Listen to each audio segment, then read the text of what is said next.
बहुत समय पहले की बात है। एक राज्य में एक राजा का राज्य था। वह अक्सर सोचा करता था कि मैं राजा क्यों बना।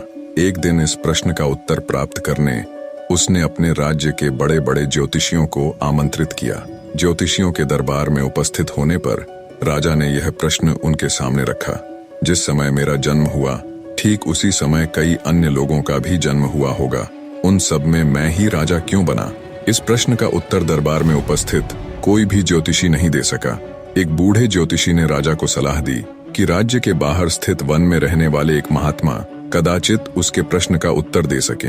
राजा तुरंत उस महात्मा से मिलने वन की ओर निकल पड़ा।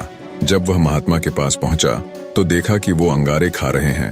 राजा घोर आश्चर्य में पड़ गया, किंतु उस समय राजा की प्राथमिकता अपने प्रश्न का उत्तर प्राप्त करने की थी।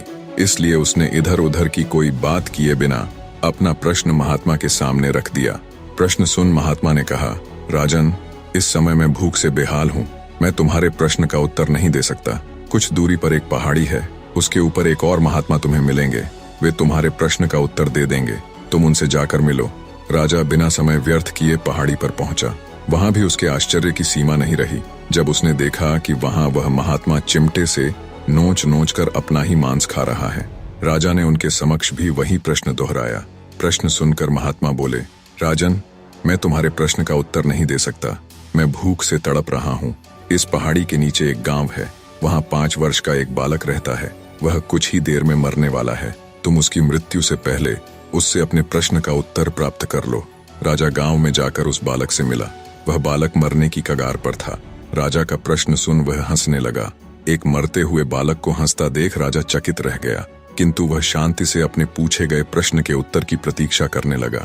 बालक बोला, राजन, पिछले जन्म में मैं, तुम और वो 2 महात्मा जिनसे तुम पहले मिल चुके हो, भाई थे। एक दिन हम सभी भाई भोजन कर रहे थे कि एक साधु हमारे पास आकर भोजन मांगने लगा। सबसे बड़े भाई ने उससे कहा, अगर अपना भोजन मैं तुम्हें दे दूंगा तो मैं क्या अंगारे खाऊंगा? साधु ने तथास्तु कहा और आगे बढ़ गए, और आज वह अंगारे खा रहा है। साधु जब दूसरे भाई के पास गए तो दूसरे भाई ने कहा कि मैं अपना भोजन तुम्हें दे दूंगा तो मैं क्या अपना मांस नोचकर खाऊंगा? साधु उसे भी तथास्तु बोल आगे बढ़ गए, और आज वह अपना ही मांस नोचकर खा रहा है। साधु ने जब मुझसे भोजन मांगा तो मैंने कहा कि अगर मैं तुम्हें अपना भोजन दे दूं तो क्या मैं भूखा मरूं?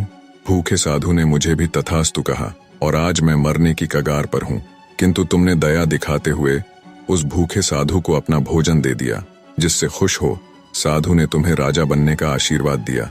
उस पुण्य का ही प्रताप है कि इस जन्म में तुम राजा बने। इतना कहकर बालक मृत्यु को प्राप्त हो गया।